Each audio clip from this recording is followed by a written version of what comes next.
Thank you. My name is Marianne Thieme and I'm a member of parliament for the Party for the Animals in the Netherlands. And our party is the very first in the world to champion the rights of non-humans in the national parliament. However, there are other problems in the world aside from animal welfare. So tonight I'm going to tell you some very hard truths about what we are doing to our planet. And I'm so pleased that you are ready to face up to these realities.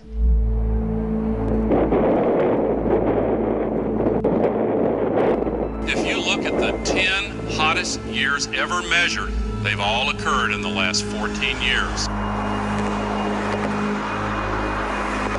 The world is heating up fast and we have ourselves to blame.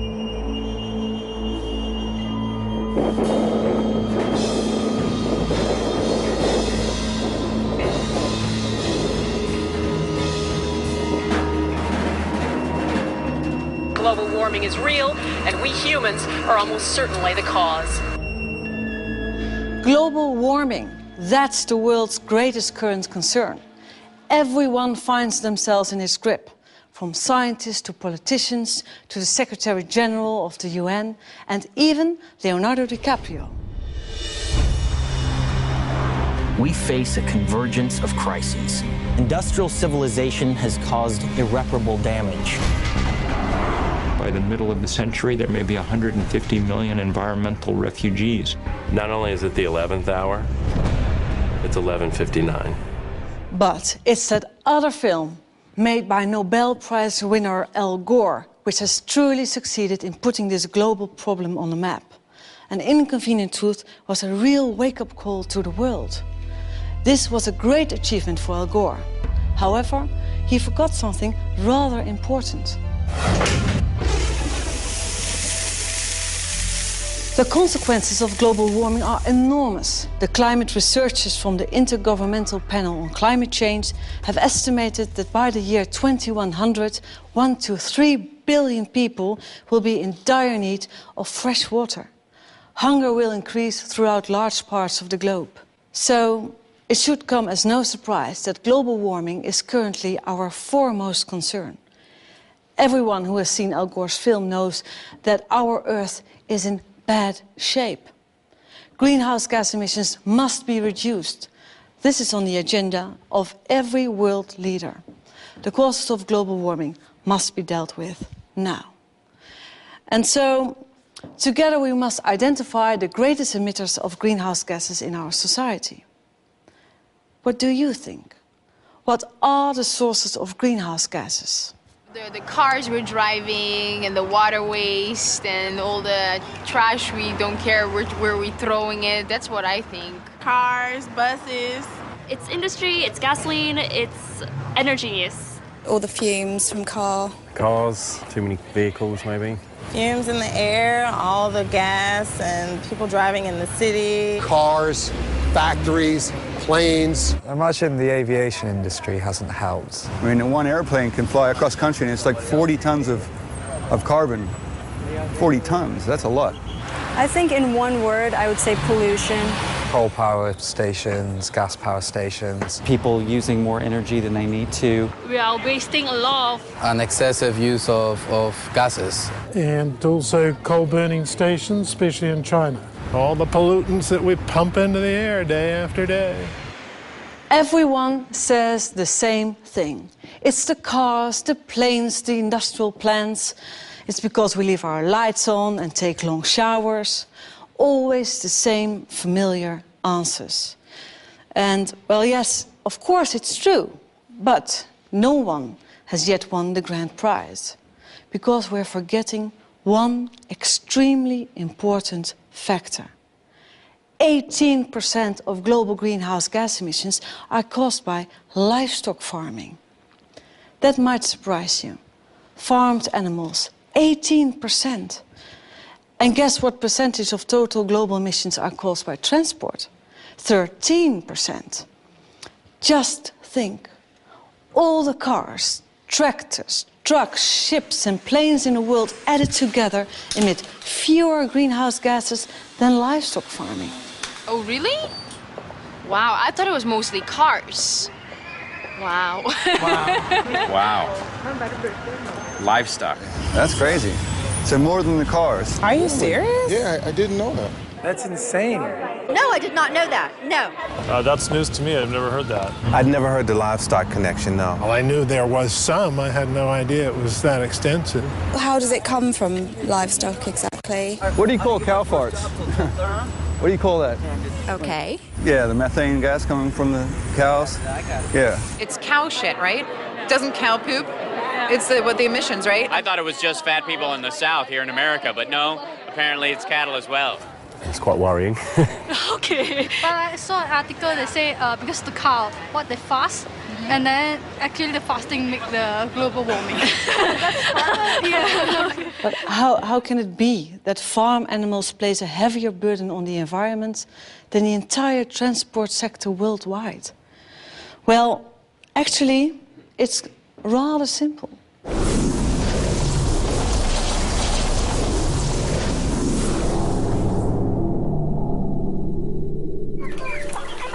Once upon a time, a farmer was someone who owned land and some animals. Nice and quiet around here. If there was more land, then he bought some more pigs, a few chickens, and some cows.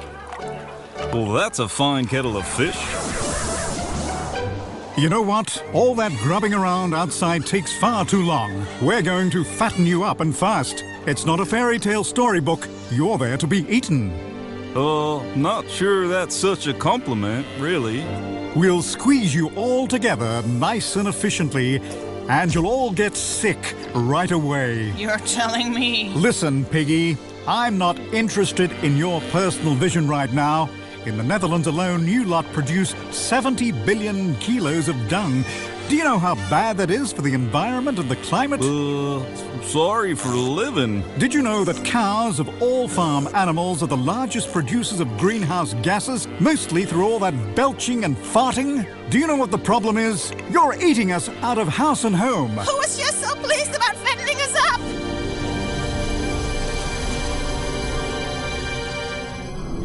But all that food has to come from somewhere, doesn't it? So we destroy the rainforests and plant soya crops instead. But the rainforests are really important for the absorption of carbon dioxide.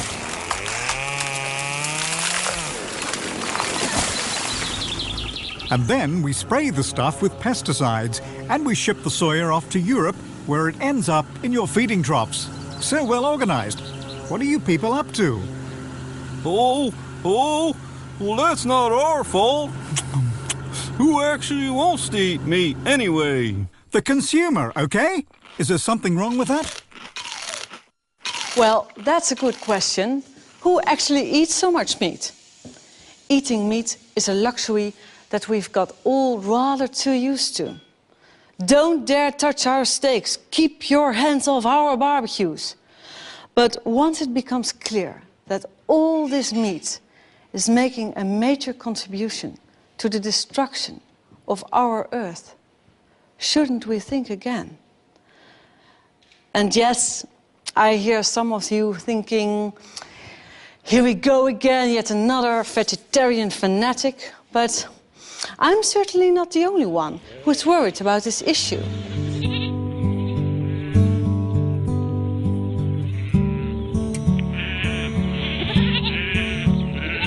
I'm farm manager. We farm 1,000 hectares of land in mid Wales. We have around 800 head of cattle, including 550 dairy cows. We have 3,000 head of sheep, and we grow some arable crops. We can't deny as farmers, as agriculturists, that methane produced by cows contributes to global warming.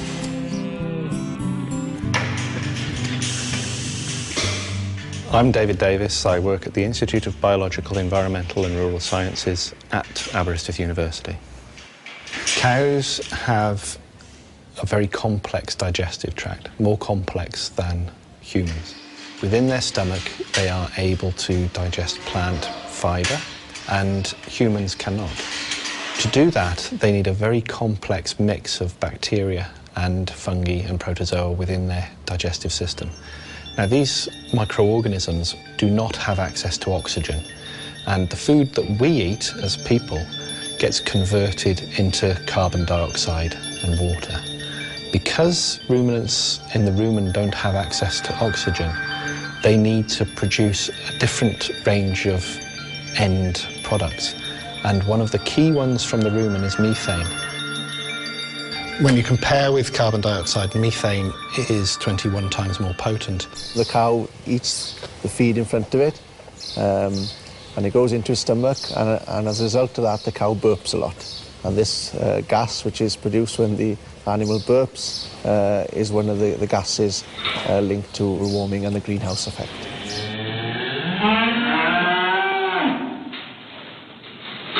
Every cow and every ruminant regurgitates its food into the mouth to chew, and this enables the microorganisms in the stomach to actually get better access to that feed.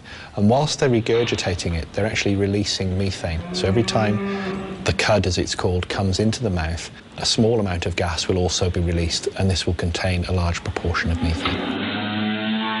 No, you don't notice anything about it because it's just a natural process which occurs in all ruminants.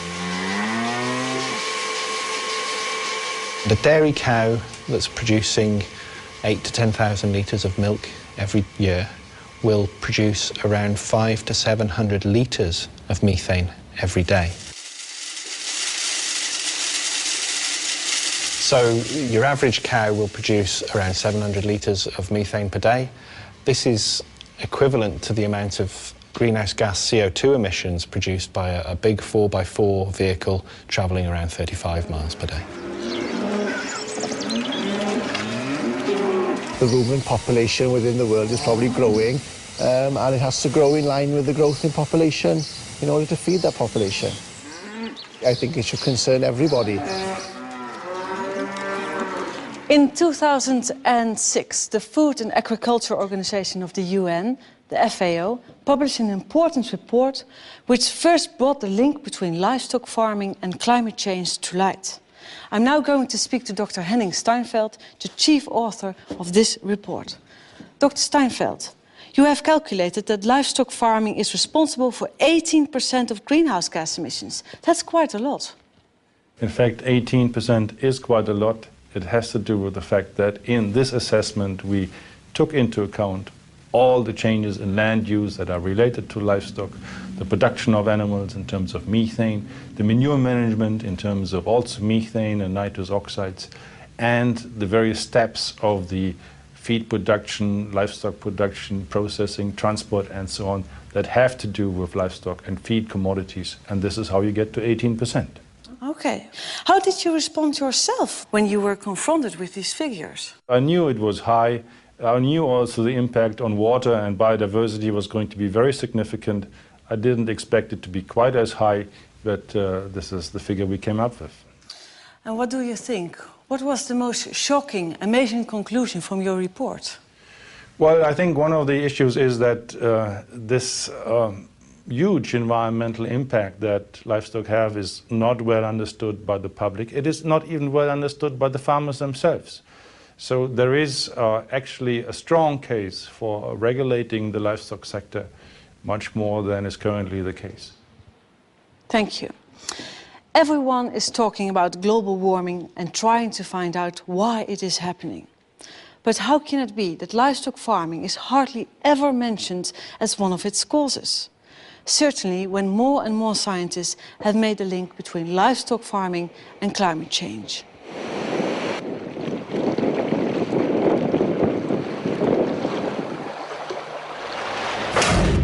It's not generally known, but between 40 and 50% of all cereals are not eaten by humans, but by livestock. And for soy, that's about 75%. If you consider that it takes about 7 kilograms of grain, that's corn and soybeans, to just make 1 kilogram of beef, we're talking about hundreds and hundreds of hectares of soy being planted in former rainforest to provide meat. That's not a very efficient way of producing protein food.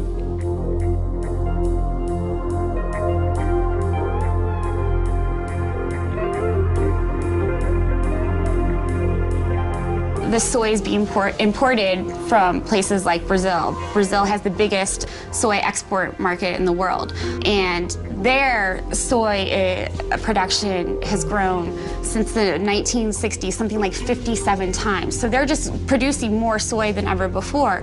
And most of that soy is being produced in very environmentally sensitive areas, including the Amazon rainforest and the Cerrado, which is a woodland savanna.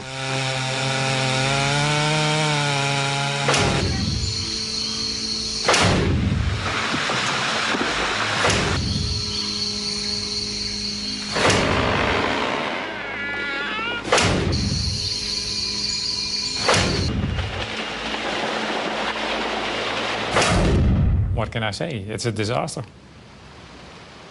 The main drawback is losing biodiversity, but indirectly it's also influencing climate change. It's speeding up the climate change that's already occurring. Carbon sinks are places in the world like the rainforest or the Cerrado or some agricultural lands that soak up and sequester carbon.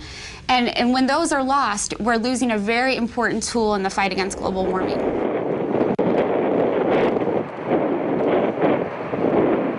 Today, there's nothing more important than trying to contain the problem of global warming. And to do that, we cannot afford not to pay attention to agriculture.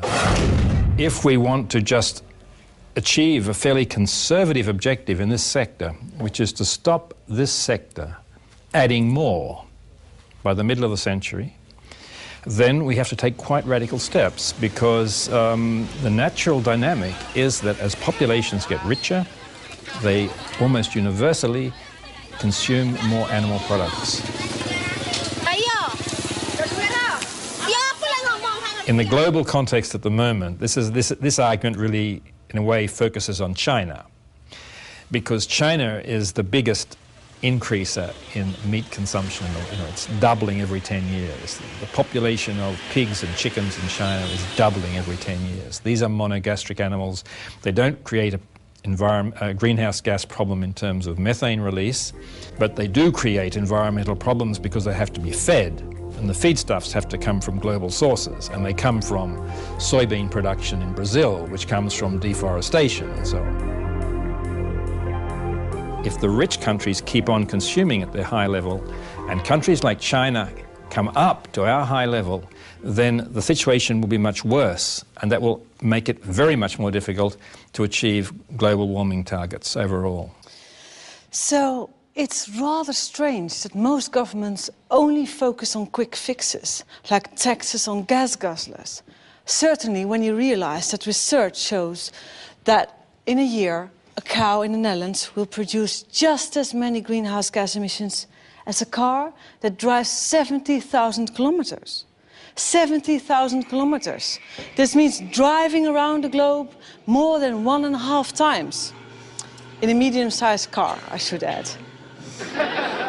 The image we get to see of global warming is always so one-sided. We only get to see factory chimneys and traffic jams. Where are the public information campaigns about the relationship between carbon emissions and eating meat? I certainly haven't seen them yet in the Netherlands, despite the fact that we slaughter 500 million animals here each year. Animals, however, discover exactly what factory farming is very early on in their lives. Piglets, for example, are castrated without anesthetic. Their tails are docked, they are forced to live in dark concrete stalls and usually only see daylight when they are taken to slaughter. It's not much different for other factory-farmed animals. Take laying hens, for example. They are crammed into battery cages and their beaks are trimmed to stop them from pecking one another. Since 2006, I have represented the Party for the Animals in the Dutch Parliament, and I strive to put an end to these kind of practices. But my work doesn't just stop at animal welfare. It's only recently that the Dutch Environmental Agency has sounded the alarm at the speed at which we are exhausting the earth and its resources. The Netherlands uses 4 times its own surface area to produce what we consume. Think of it like a buffet. We are heaping up our plates with enough food to feed 4 people, which means that there will be not enough left for those at the back of the queue. 1 billion people on our planet suffer from obesity, while elsewhere 1 billion people go to bed hungry every night. Something is seriously askew, and we should really talk about it. Right now, half of the total global wheat harvest is used as livestock feed to support our meat and dairy consumption. Half of the entire harvest, while at the same time people in poor countries are starving. And there doesn't seem to be an end to this. We keep on consuming more and more and more, and in the future we'll have to exploit other people's natural resources even more than we do now. And this will be at the expense of those people, clean water, clean air, and also our environment. So let me sum this up for you. Scientists say that it simply takes far more land and energy to produce animal protein than plant-based ones. To produce animal products, you need up to 10 times as much land as needed to produce vegetable products. And this is due to the fact that all this land is needed to produce feed for these billions of farm animals. Films like An Inconvenient Truth have made a very important contribution to the debate on global warming. Yet the only cow that I saw on screen symbolized little else picture-perfect youth in Tennessee. In the whole Inconvenient Truth, not a single word was said about livestock farming or the impact of this polluting industry. Dr. Steinfeld, how is it possible that livestock doesn't play a role in the discussion about global warming? Well, I think that the fact is that in the climate change discussion, much of the focus is on carbon dioxide. And the carbon dioxide emissions, if you look at the livestock sector, only make up about 1/3 of the total greenhouse gas emissions. Nitrous oxides and methane don't come very strongly into the debate, but they are much more potent in terms of greenhouse gases than carbon dioxide, and they need to be factored in. But Al Gore didn't say one single word about the livestock industry in his documentary. What do you think? Didn't you miss the aspect as well? It is certainly missing. The entire aspect of food is missing. And I think everyone needs to know that food and agriculture contributes to climate change and has environmental impact. And one needs to make choices if one wants to be environmentally friendly that are in line with the environmental impact of producing various types of food. Well, I think he should have said something about it. Have you ever tried to convince him? Well, I'm not someone who knows Al Gore personally. I think that at my level, publishing results and talking at conferences and talking to the media, such as in this case, is all I can do. Well, thank you. He doesn't know it either. So I went to the United States to find an answer to this question. Unfortunately, Al Gore was busy, but I did manage to speak to some other people who had quite a bit to say on the subject.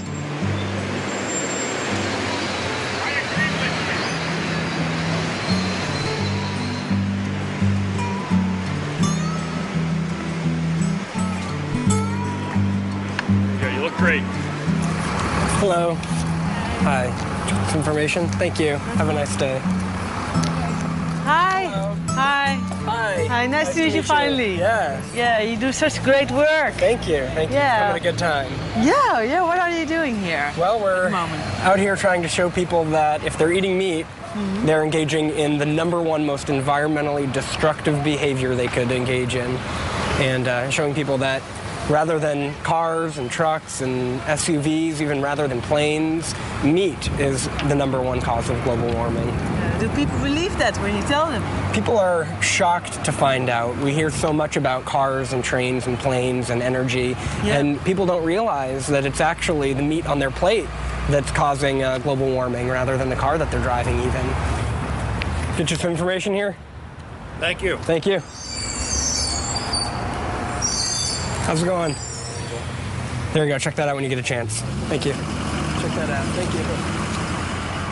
We use this catchy phrase, climate change. It's really just a way to grab attention and get people to look in our direction long enough for us to give them a leaflet and explain the issue there. And get them to go home wondering how is it that meat causes global warming rather than wondering what's on television tonight or what am I going to have for dinner tonight. Hey there. One of these. Thank you. Saying that power plants are the #1 cause of global warming is like saying that humans are the #1 cause of global warming. Power plants don't emit energy, don't create energy for the purpose of just creating energy for the sake of it. They create it for industries. And one of the industries that uses the most energy is factory farming. All right. In the U.S., the meat industry uses about 1/3 of all the fossil fuels that we generate.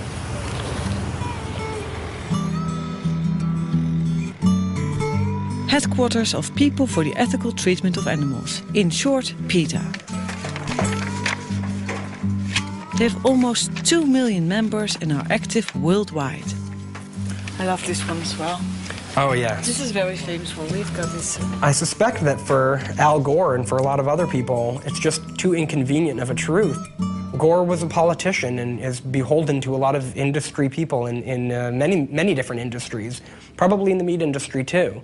And while he certainly has done admirable work, it's disheartening, to say the least, that he has continued to ignore the fact that the meat he's eating every night for dinner is the #1 cause of global warming.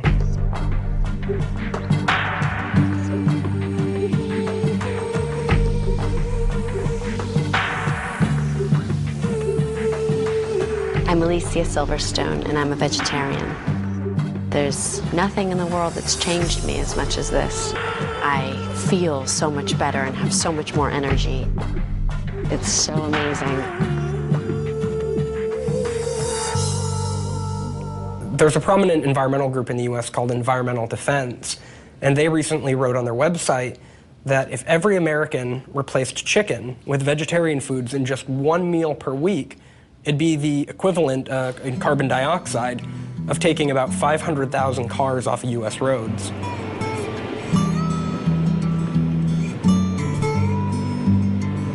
Here in the United States, big is beautiful. This applies to the cars and definitely to the steaks.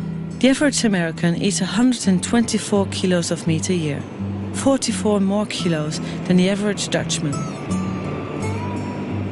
At night, at the hotel, I watch a classic about American factory farming.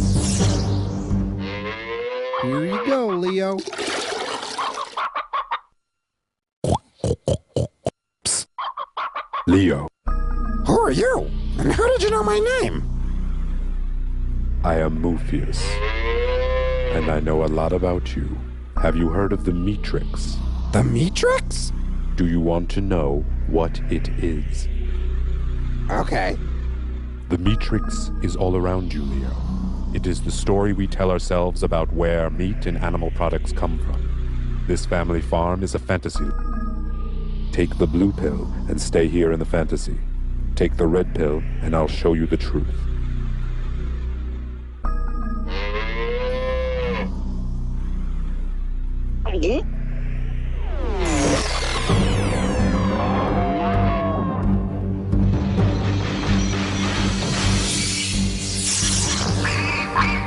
Welcome to the real world.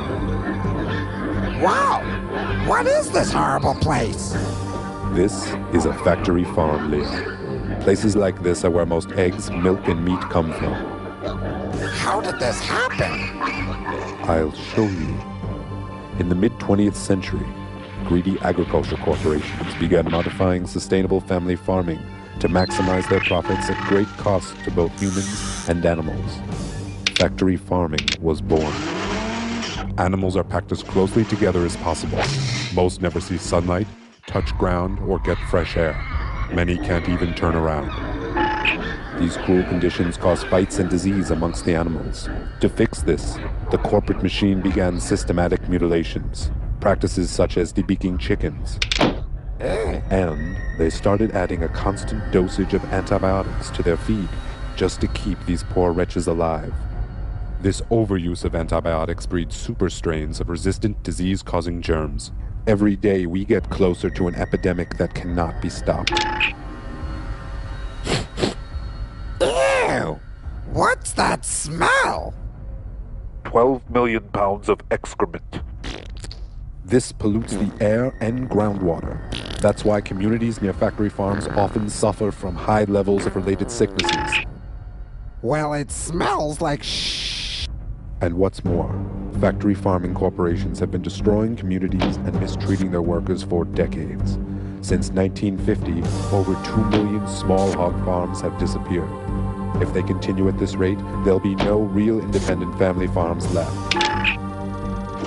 That is the matrix, Leon. The lie we tell ourselves about where our food comes from. But it's not too late. There is a resistance. Count me in!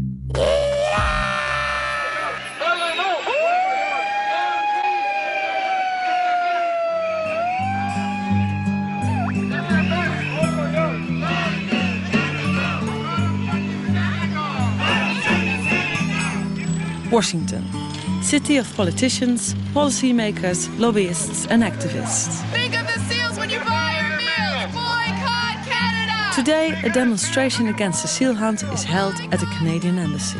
Think of the seals when you buy your meals! Boycott Canada! This demonstration was organized by the Humane Society of the United States, America's largest animal welfare organization with 10 million members.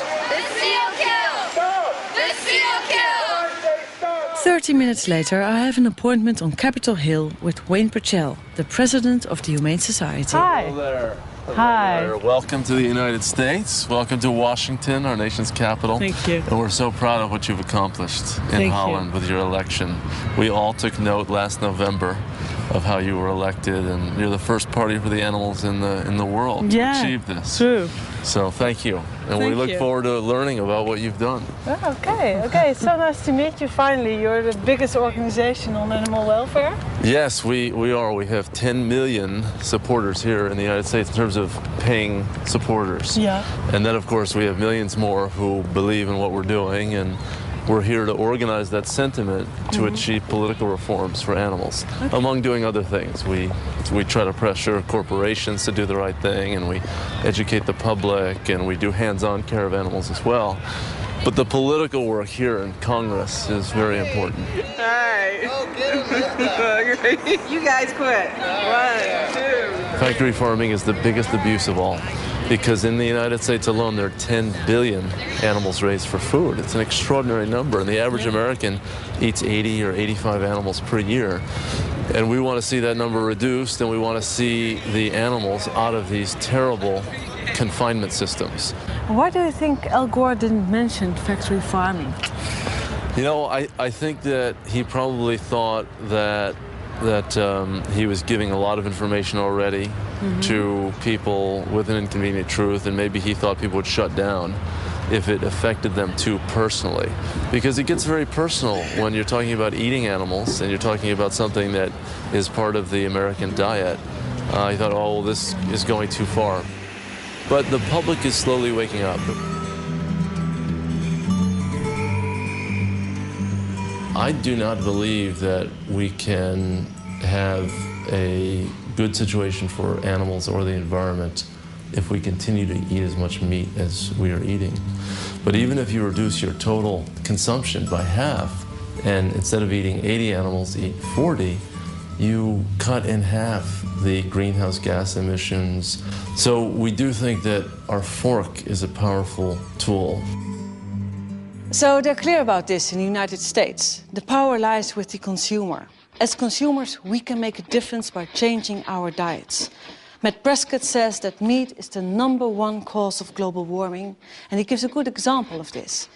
If every American ate no chicken for just 1 day a week, then this would reduce just as much pollution as taking 500,000 cars off the road.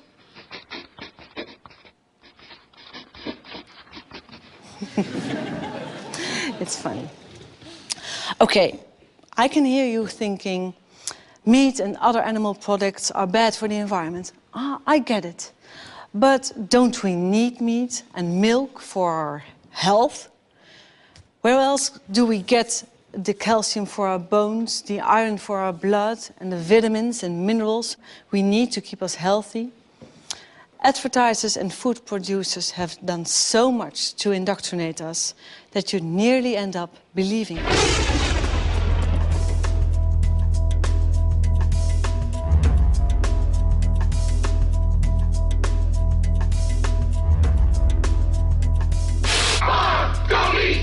Pints of lamb are only $1.99 a kilo.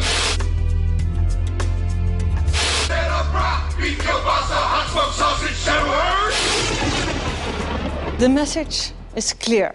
Milk is essential, meat is good for you, cheese is healthy for us all. But who benefits most from meat and dairy products? The consumer or the producer? Do we really need all that animal protein? Generally speaking, there's not a real problem for health if we have much lower meat consumption, and there are potential benefits. I mean, after all, colon cancer is one of the commonest cancers in high-income countries, and the risk of colon cancer is higher with high meat consumption. So there'll be a real benefit in terms of lowered colon cancer risk, for example. Going from our level of consumption to something that's just a bit below half of that would not involve any significant health harms and would almost certainly bring health benefits. As you probably already guessed, I'm a vegetarian. I actually used to like eating meat quite a lot. But that was until around 12 years ago when I saw a Dutch TV documentary called What the Cow Wants. It contained some really bizarre footage.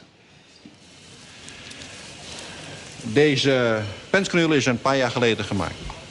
En daar kunnen koeien heel lang mee blijven leven. Soms wel meer dan 10 jaar. Dat is een gat met een diameter van een 10 centimeter. Daarin zit een siliconen ring met erin geklemd een deksel. Als ik nu druk, dan moet het mogelijk zijn om deze deksel naar binnen te drukken. Nu is die open.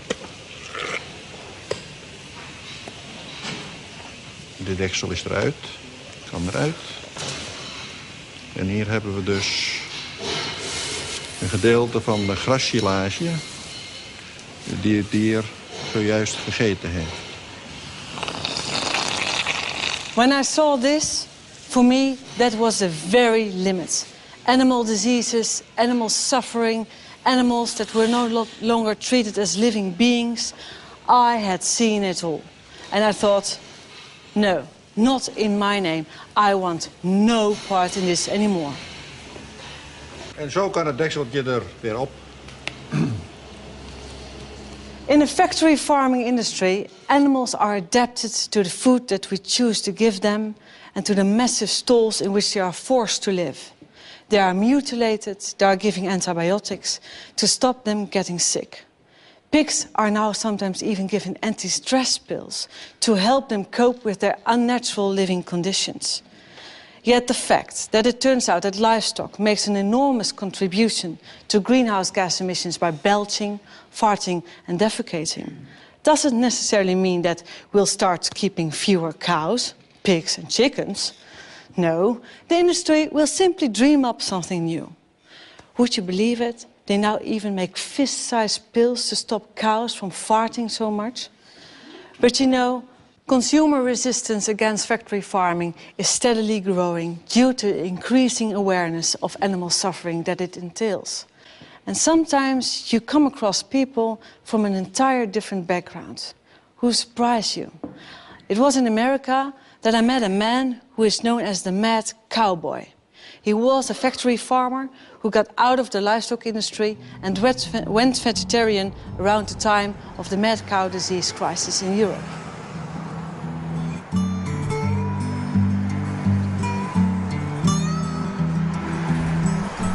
Hi, nice to finally meet you. Nice to see you're unlost again. Yeah, finally, we made it. My humble abode. Thank you. Oh, it's nice and warm here. This is on the farm, and this is one of the dogs we had, which was Sam. Good critter. That's the farm.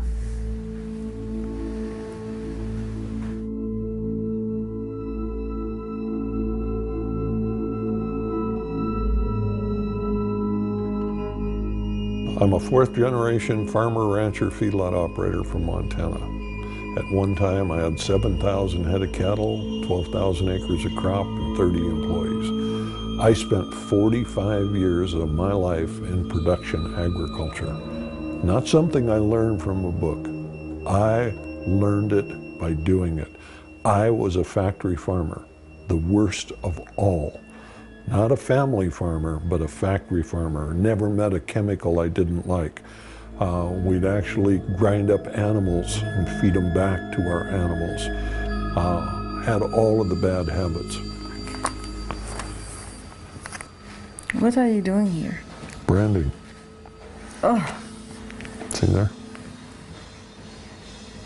I've branded hundreds of thousands of animals. It's still allowed? It's still allowed in America? Absolutely.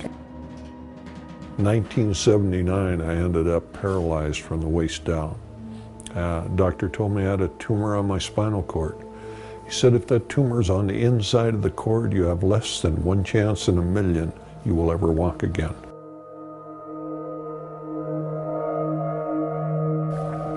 Made me stop and think for the first time in my life that I was part of the problem, not part of the solution.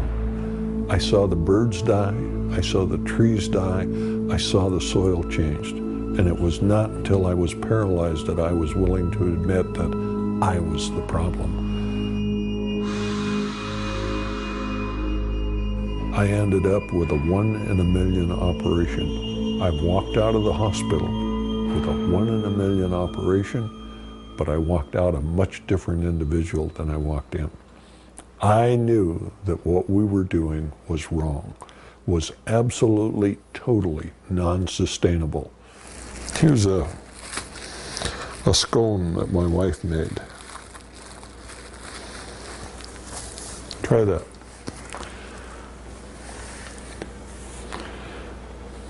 Vegan. Everything in the house is vegan. Yeah. There's no animal products in anything that we have here. Oh, and it tastes good.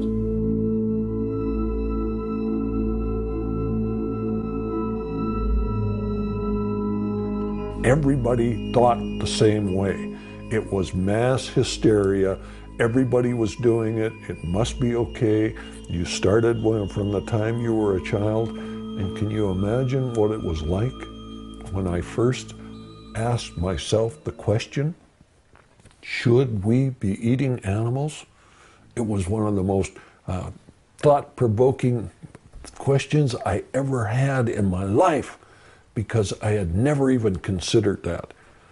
No. And when you stop and think about it, it is so straightforward and open. Should we eat animals? Absolutely not.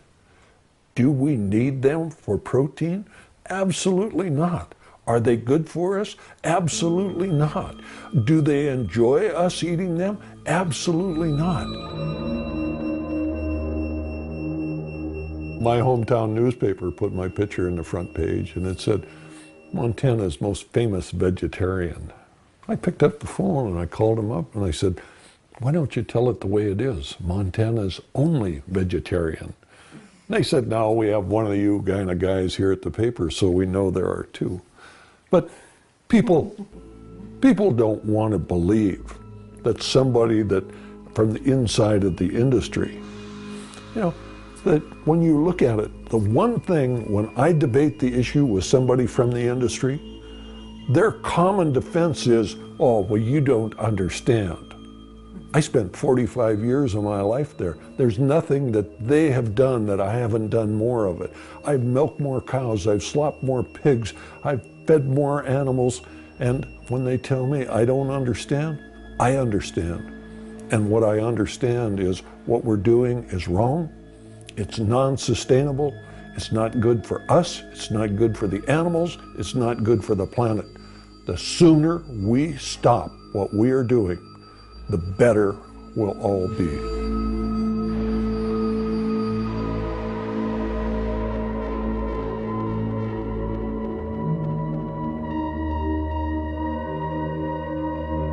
Did you also notice that there are more women vegan or vegetarian than men? Well, yeah. You know why? Tell me why. They're smarter. Ah. Yeah. Do you know why women live longer than men? Tell me. Because men have to live with women. You know, what I did is I went out on the road and I started talking to people. I traveled about 100,000 miles a year. It was not unusual for me to do 3 or 4 lectures a day. Some of the groups were large, some of them were small. The largest group I ever talked to was 40,000. The smallest was 2. We should never count the crowd. You never know how many people that are there are going to get the information. My job was not to save the world. My job was to do everything that I could do so people would make better choices. And I've done that now for over 20 years. And I think that when I had the opportunity, I was able to change the way a lot of people thought. Was it going to be enough? I don't know. But I did what I could. Do you think there are more vegetarians now? Nowadays? Oh, sure. You know, my hometown actually had a vegan restaurant. Isn't that amazing? The man that gets the Nobel Prize for the film on global warming neglects the #1 cause of global greenhouse gases? Does that give you some idea of the power of the industry? That a man that was out there to change the world on global greenhouse gases, do you think he did not know about it? Or was he just unwilling to stand up to the power that they had?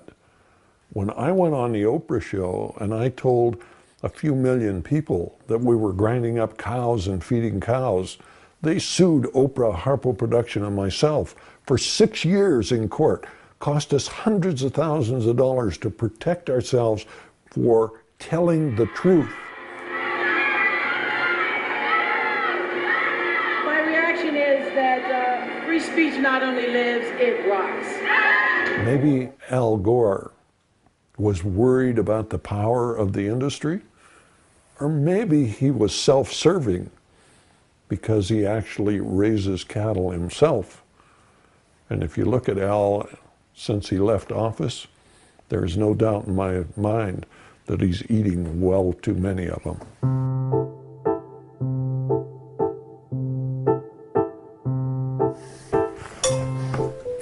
If there's something you would like that you don't see, I'll get it for you.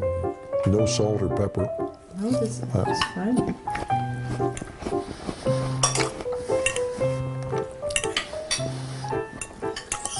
What was your favorite meat product when you were? Hamburger. Hamburger?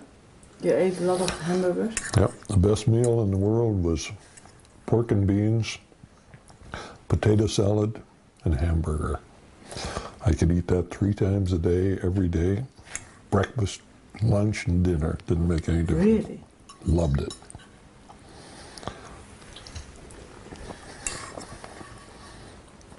Turned out okay.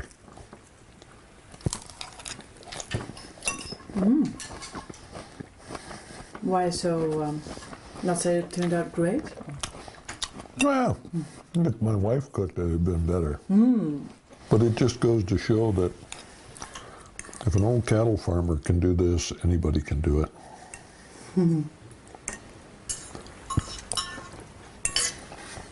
It's just a matter of time. It doesn't mean that we should slack off on what we're doing. But if we do everything we have the capability of doing, we will win. There's no doubt in my mind. The FAO has made some very interesting calculations. Between 1950 and the year 2000, the world population grew from 2.6 billion to 6 billion people. Yet meat production increased fivefold, from 45 to 233 billion kilos of meat each year. It's predicted that there will be 9 billion people living on our planet by the year 2050. And what will happen with the meat production?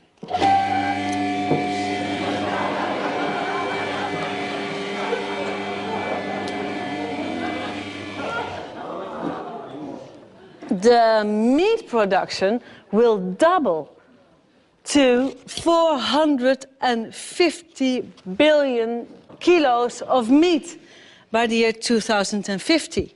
And of course, the greenhouse gas emissions will double too. And I'm talking about kilos of meat every time, but of course we are talking about living and breathing animals. In a lifetime, the average European will eat 7 sheep, 24 rabbits, 43 turkeys, 789 fish, a third of a horse, 5 cows, 42 pigs, and 900 chickens. So the average European devours 1,800 animals in a lifetime. If every person on our planet were to do the same, we would need 142 billion animals every year. In truth, the agricultural sector worldwide has gone off the rails. The cycle has become completely disrupted because we have started to produce meat as cheaply and intensively as possible. Forests in South America are disappearing because Europe demands huge amounts of animal feed. The gigantic factory farming industry in the United States, the huge level of meat consumption in the Western world, all at the expense of the climate, biodiversity, drinking water, and food for the very poorest people on Earth.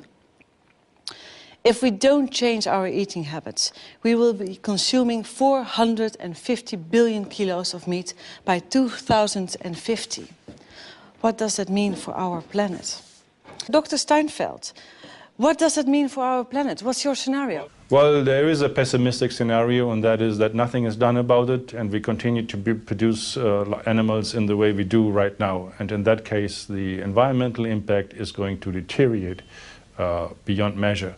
And there is a need to urgently address this issue and to deal with waste, to deal with greenhouse gas emissions, to deal with biodiversity losses. And measures are available, technology options are available. What is lacking is the political willingness to act on these and to steer the livestock sector into a more sustainable way. But suppose we eat no meat for, let's say, 1 day a week. Will that have any positive impact on the environment? What do you think? Well, the impact of livestock production is probably disproportionately high compared to other sectors. So reducing consumption is likely to have a positive impact on the environment. What do you expect? Are we going to eat less meat in the future? I think that the human health concerns and the animal welfare concerns and the environmental concerns will be increasingly appreciated by a growing number in the public, and that will lead to a slow decline in, at least that's my personal prediction, to a slow decline in the consumption of meat in particular.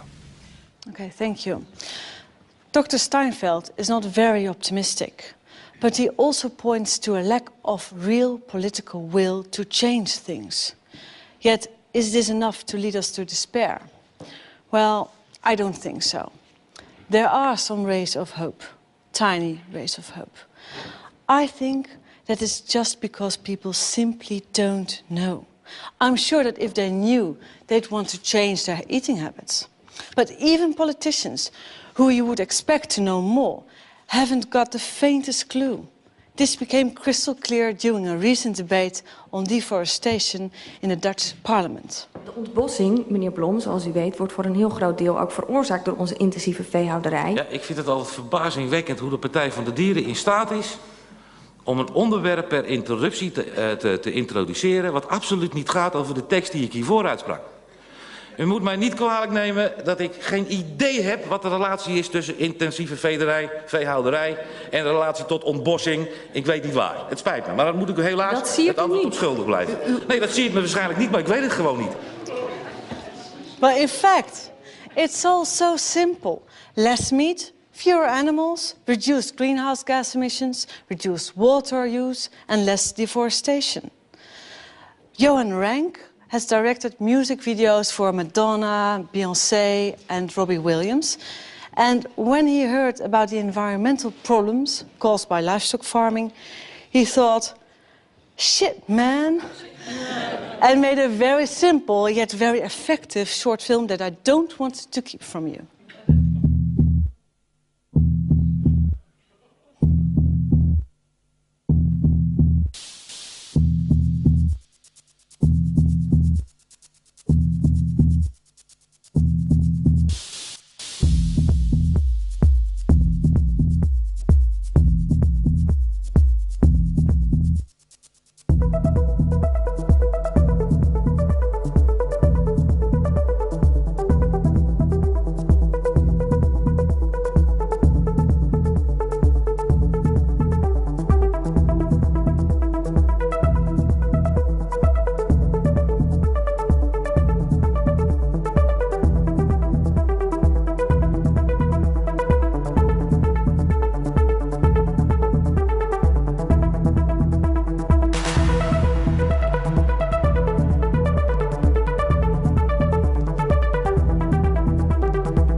In May 2007, the English newspaper The Daily Mail published an article called "Secret Plan to Turn Us All Veggie."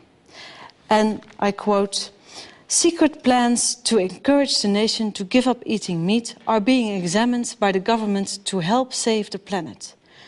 A leaked email expresses sympathy for the environmental benefits of a mass switch to a vegan diet." That's interesting. How much could reduced meat eating contribute to carbon savings?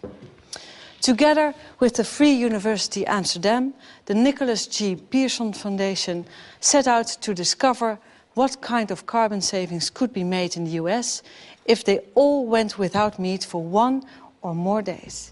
And this is the result. If all Americans ate vegetarian for 7 days, they would save around 700 megatons of greenhouse gas emissions. That would be just the same as taking all the cars in America off the roads. Every single car. If everyone in America didn't eat meat for 6 days a week, this would make the same carbon savings as eliminating the total electricity use of all households in the States. This would result in carbon savings equivalent to planting 13 billion trees in your garden and letting them grow for 10 years. That's 43 trees for every American. This would result in carbon savings equivalent to halving the domestic use of all electricity, gas, oil, petroleum and kerosene in the United States. If all Americans cut out meat for 3 days, they would save almost 300 megatons of greenhouse gas emissions. This would have a greater impact on reducing global warming than if all cars in the US were replaced with Toyota Priuses. This would have the same positive effect on reducing greenhouse gases as replacing all household appliances like fridges, freezers, microwave ovens, dishwashers, washing machines, tumble dryers, and so on and so forth. And I mean replacing all appliances with energy-efficient ones. Wouldn't that be great? What do you think? Would cutting out meat for just 1 day really have any effect? Well, I was flabbergasted with the result. If all Americans didn't eat meat for just 1 day a week, this would save 90 million plane tickets from New York to LA or from LA to New York. 90 million tickets each year just by eating no meat for just 1 day a week. You see,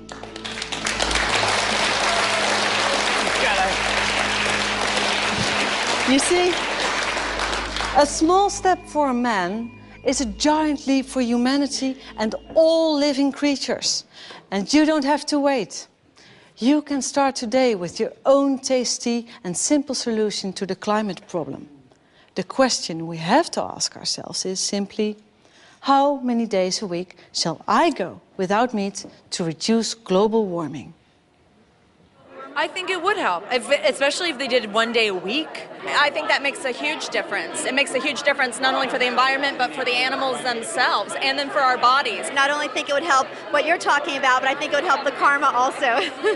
Greenhouse gas is a really important thing. Global warming is really important. But does anybody ever talk about the amount of water it takes? There's so much waste. And I think if more people were aware of that, they would make the choice, because it's a very easy thing to do.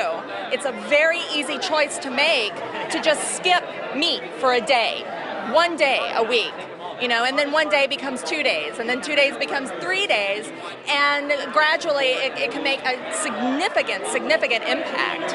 Absolutely. Being a vegetarian uses 1/10 the resources than eating meat does, so obviously it would help, perpetuate human life on Earth if everyone did.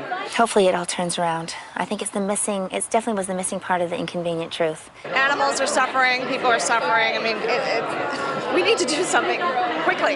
You can't be a meat eater and call yourself an environmentalist. You can get a lot of protein from peanuts. I was raised in Canada, meat and potatoes. I never was a big meat eater my whole life, but you're raised that way, and it's really hard to switch gears. So I think when people just do the best they can. Should all eat less animals, or maybe just none. I think that would make a tremendous difference. You don't have to go 100% vegetarian, but we don't have to just have this mass gorging of meat that happens especially in the United States of America. Yes, I don't expect everyone on the planet to give up all meat. I think that's unrealistic, but I do think we could get people to understand that meat shouldn't be something they have for their own health on as regular a basis as they do have it. People don't think twice when they eat meat. People don't think twice the way their meat is manufactured.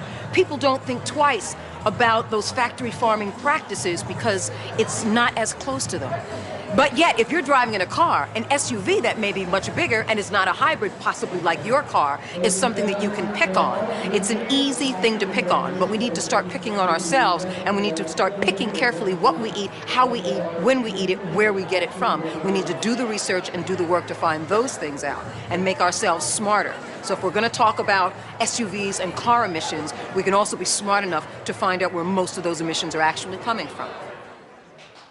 Right.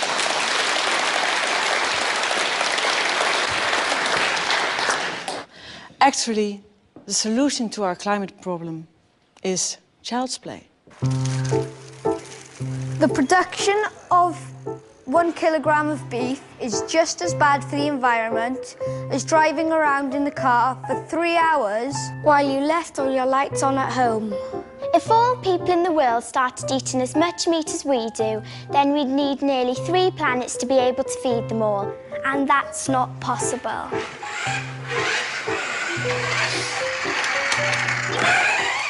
If we all didn't eat meat for 3 days a week, this would lead to the same carbon savings of halving the electricity use in all households in the United States.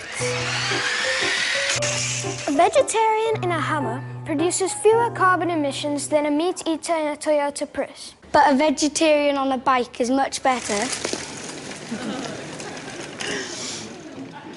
There are hundreds of millions of vegetarians today, and many more people who have already started eating less meat.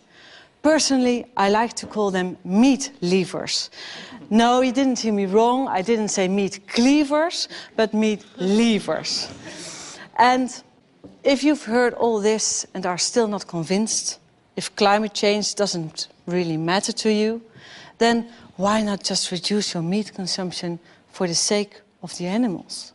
Because they cannot stand up for themselves and are the direct victims of our excesses. Thank you.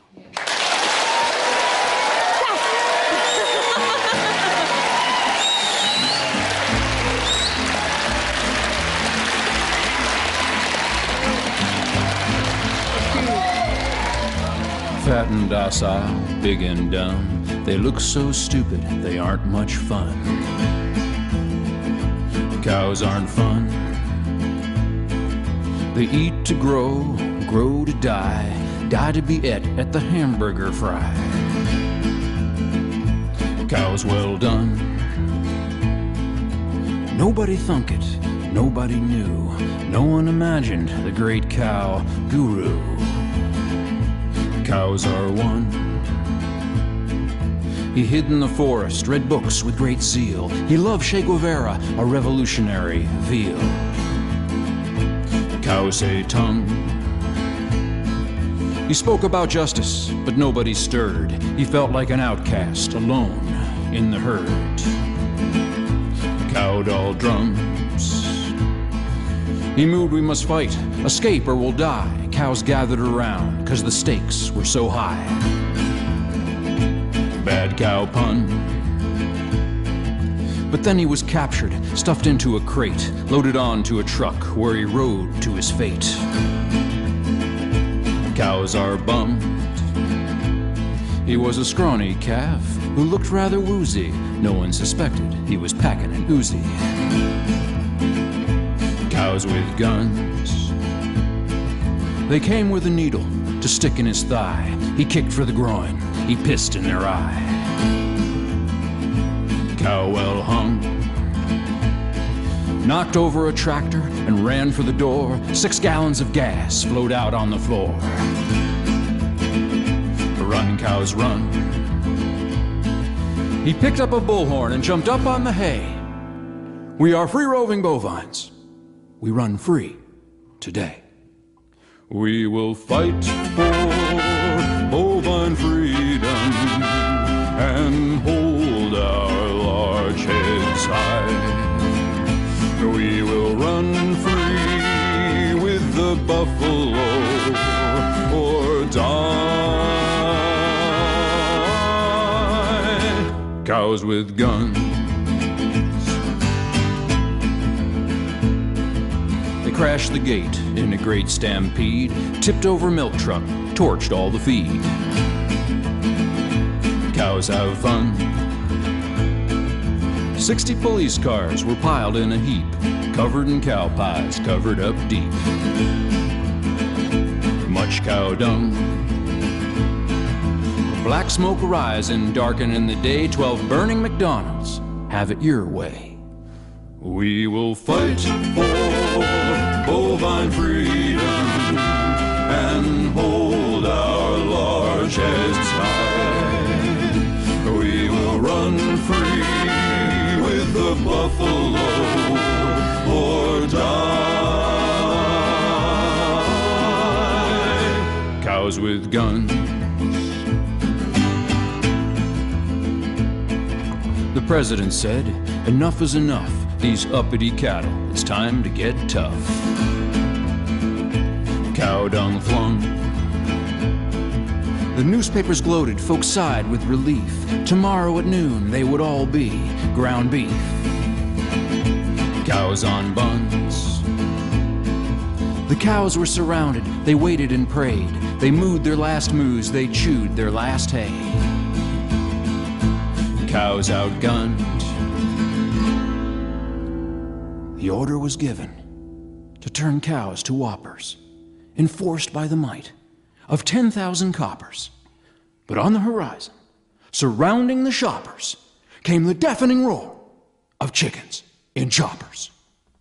We will fight for bovine freedom